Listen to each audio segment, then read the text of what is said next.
C'est l'histoire d'un poteau de téléphone.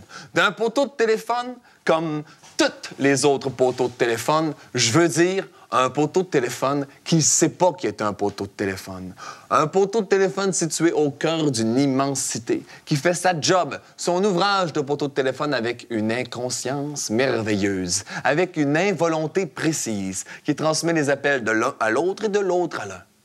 Un jour, allez savoir pourquoi, allez savoir comment, le poteau de téléphone il a réalisé qu'il était un poteau.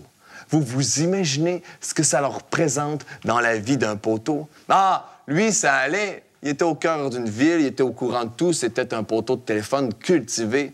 C'est bien un jour, c'est bien 2 jours. Mais après 3 jours, ça commence à être plate. Alors, il a attendu que la nuit arrive. La nuit est arrivée, elle est tombée sur le sol, elle a rebondi en fracas d'étoiles. Le poteau de téléphone a quitté son bout de son trou. Il est devenu un poteau de téléphone voyageur. Un poteau qui avance dans la nuit. Un poteau qui avance sans faire de bruit. Descend une côte, tourne un coin de rue, qu'à un moment donné, il entend « Hey! Hey, les gars! Un poteau de téléphone qui se sauve, complètement déconnecté. » C'était des matraques. Encerclez-le. Ils l'ont encerclé. Arrêtez-le. Ils l'ont arrêté. Punissez-le. Ils l'ont puni. Condamné à tenir un lampadaire dans un cul-de-sac de banlieue. Pauvre poteau. Il était triste. Triste, il repensait au temps qui était au cœur de la ville. Triste jusqu'à ce que le jour se lève. Car quand le jour s'est levé, le poteau, il a vu tout autour de lui des arbres qui s'exerçaient à leur tai chi matinal. Il a compris à ce moment-là, dans la fibre de son être, que ce qu'il voulait devenir maintenant, c'était un arbre. Alors, il a demandé, « Est-ce qu'il y a quelqu'un ici qui pourrait m'enseigner comment devenir un arbre? » Puis là, il y a eu un frisson de fou rire qui a parcouru toute la petite forêt qu'il y avait là. « Ah! Si lui devient un arbre, moi j'y plante un chalumeau et puis je paye le jus de poteau à tout le monde ce printemps. » Le poteau de téléphone était triste. Puis il a entendu, « Écoute-les pas. Regarde ici, un peu en bas. C'est moi le pissenlit. Moi, tout le monde rit de moi. Pesticides, fongicides, tout le monde essaie de m'éliminer. Mais comme on ne peut contenir toute l'eau du monde sans qu'un jour il y ait une petite fissure, on ne peut éliminer les pissenlits. Pissenlit, symbole de résistance. Tu veux devenir un arbre, t'as juste à partir, puis aller voir l'arbre sans nom. Lui seul peut t'enseigner. » Après ces conseils, le poteau de téléphone a ressorti son bout de son trou, a laissé tomber le lampadaire, puis il est parti à la recherche de l'arbre sans nom. Et puis, oui, vrai comme je suis là, il l'a trouvé. Et puis, il y a eu les enseignements de l'arbre sans nom. Et le poteau de téléphone, au 7e printemps, est devenu un arbre. Oui, le poteau s'est mis à fruiter.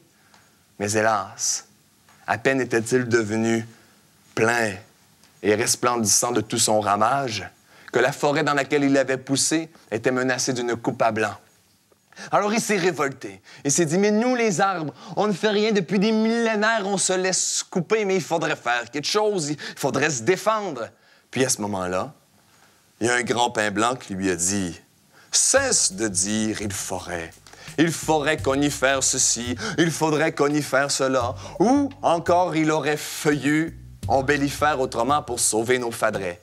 Bien sûr, il y en a toujours qui chercheront ce qui est coupable pour les écorcer vifs, pour les mettre en copeaux de ci, en copeaux de ci. Nous avions su que nous avions pu, nous aurions donc dû. Mais nous te disons que ce n'est ni la faute des érables, ni la faute des ifs, et qu'il appartient qu'à nous de nous sortir de notre propre mélèze, pendant qu'il est encore temps, Annie, de quitter nos chaînes pour que ce ravage freine et qu'on se mette au boulot. Bien sûr, la vie n'est pas toujours rosier, surtout quand les fous gèrent le monde. Mais ce n'est pas une floraison pour se noyer dans le désespoirier. Il ne faut pas qu'on tremble ni qu'on cèdre devant les friches qui remplissent leur coupe à blanc sans remplir nos espaces verts à nous. Nous te disons, surpassons les embûches, relevons le grand défiguier et rappelons-nous que nous ne sommes pas les seuls à croître en ce rêve, et qu'il faut rêver aux forêts pour toujours, il faut rêver aux forêts forever. Ce n'est pourtant pas Sorbier, il suffit d'unir nos branches pour qu'advienne le ramage d'or, où nous serons ces êtres flores et courageux qui n'arrêteront jamais de pousser en liberté des bois sacrés. Cesse de dire il forêt, et avant de vouloir sauver la forêt, pense à te sauver toi d'abord. Et puis, le poteau demande, mais comment me sauver moi d'abord? Et le pin blanc répond, en sauvant la forêt, car toute chose se tient